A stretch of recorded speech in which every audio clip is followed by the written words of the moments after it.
यो सानो मान्छेले यहाँ हेलो गाइस सानो मान्छेले ओ कुचो बटार्दैछ हेर्नुस् यति सानो 1 वर्षको नानीले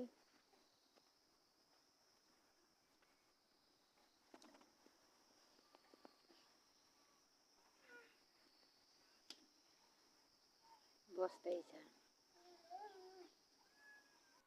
खाउला के खाउला कि के पिउला कि के पहिराउला भनेर भीति नगर किनकि अन्त्य जातिहरूले यी सब थोक खोज्दछन् र तिनीहरूका स्वर्गमा हुनु पिताले तिनीहरूलाई यी सबै थोकको खाँचो छ भनी जान्नुहुन्छ तर पहिले साँच्चै नै अघि भनेको जस्तै तिमीहरूले गरेका मेहनतको फल पाउनेछौ भन्नुभएको जस्तै हो भन्नुभएको छ। चिन्ता र पीर नगर भन्नुभएको छ हामीलाई परमेश्वरको वचनले यहाँ 25 नम्बरमा भन्नुभएको छ। यसै कारण म तिमीहरूलाई भन्दछु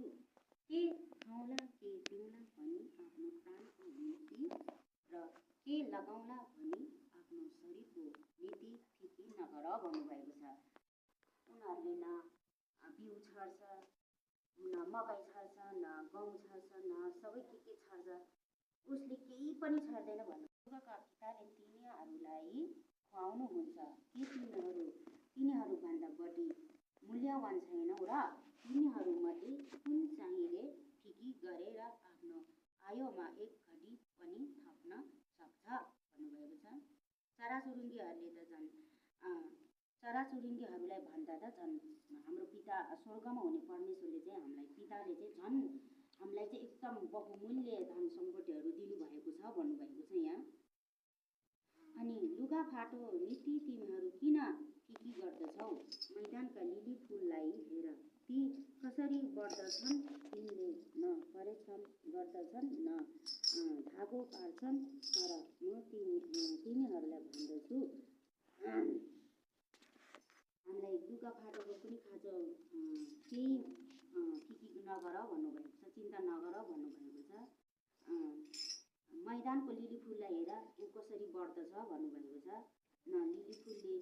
मैदानको लिली फुलले न धागो काट्दछ तर म तिमीहरूलाई भन्दैछु सोलोमन राजा पनि आफ्ना सारा भवनमा तिनीहरूमध्ये एउटा जाति